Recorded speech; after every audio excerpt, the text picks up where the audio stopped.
Thakur Vidya Mandir High School and Junior College welcomes all the students of 12th Standard Computer Science. Today, we are going to learn Unit 1 in Hardware, that is, Introduction to 8085 Microprocessor and its Organization. In this, we are going to cover the introduction of what is a processor and the definition of microprocessor. Firstly, introduction of processor.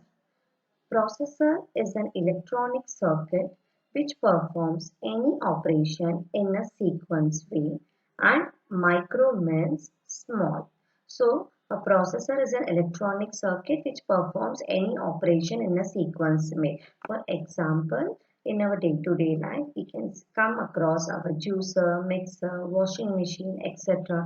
These all devices are called as processor because they process everything in a sequence way, and micro means small.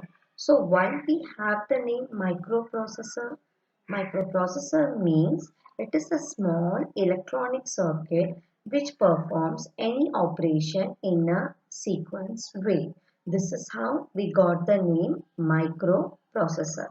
Some definition also say that it performs operation in microseconds. That is why we have the name microprocessor. Now let's learn the definition of microprocessor.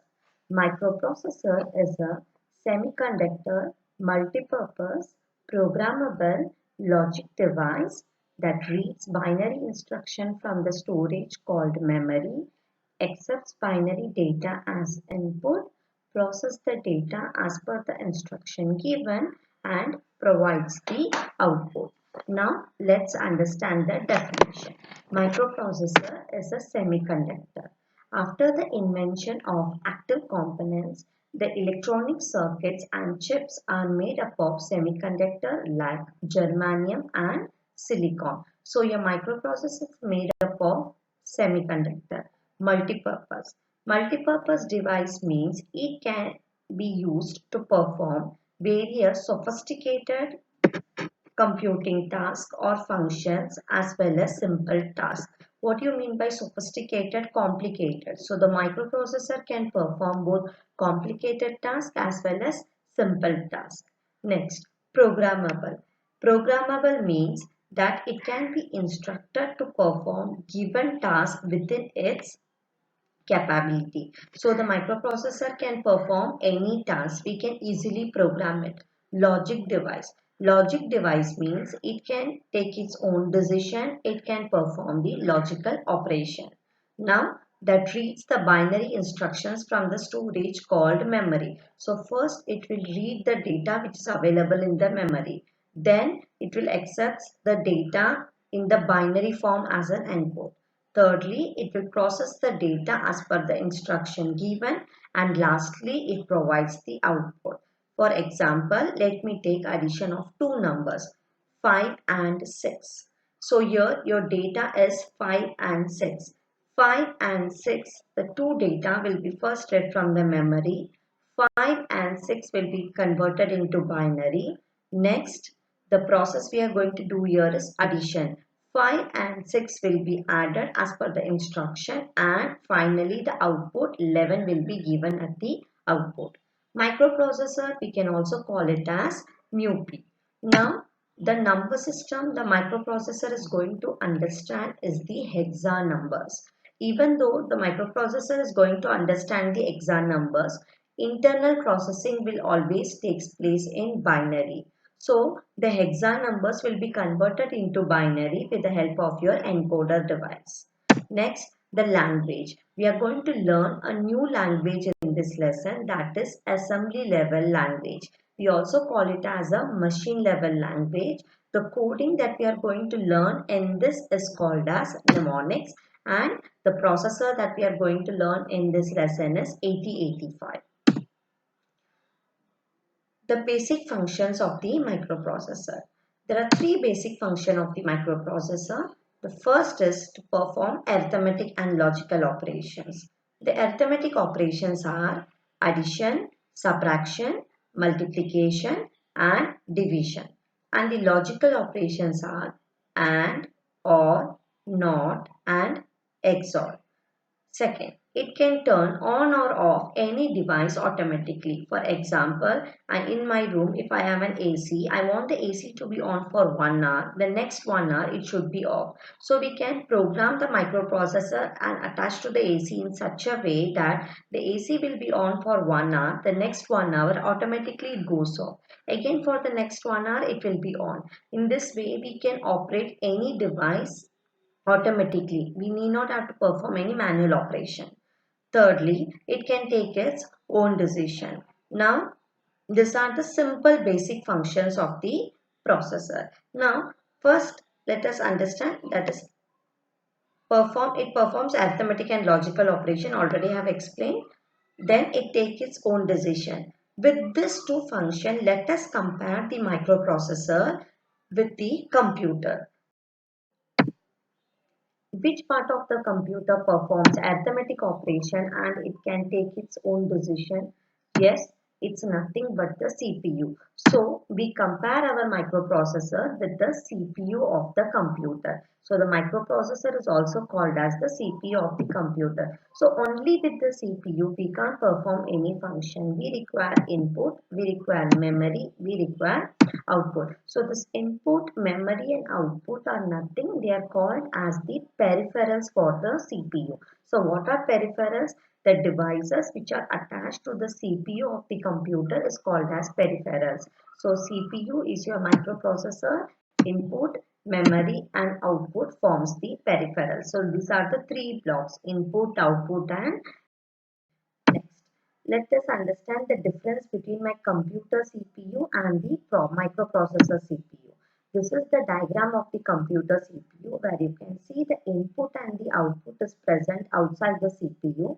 Inside the CPU we have the control unit for performing control operation. It will be providing proper control signals, timing signals for the operation to be performed. Second, we have the arithmetic and the logical unit which performs arithmetic and logic operation, and lastly we have the memory unit. This is the diagram of your microprocessor CPU. Here it has input, output and memory unit outside the CPU. Inside the CPU it has the ALU, that is arithmetic and logic unit, control unit, and it has the register array. So you can see the difference. The memory unit in your computer CPU is replaced by the register array in your microprocessor. So this is the main difference between your computer CPU and the microprocessor CPU. We will learn in detail about register array in our later.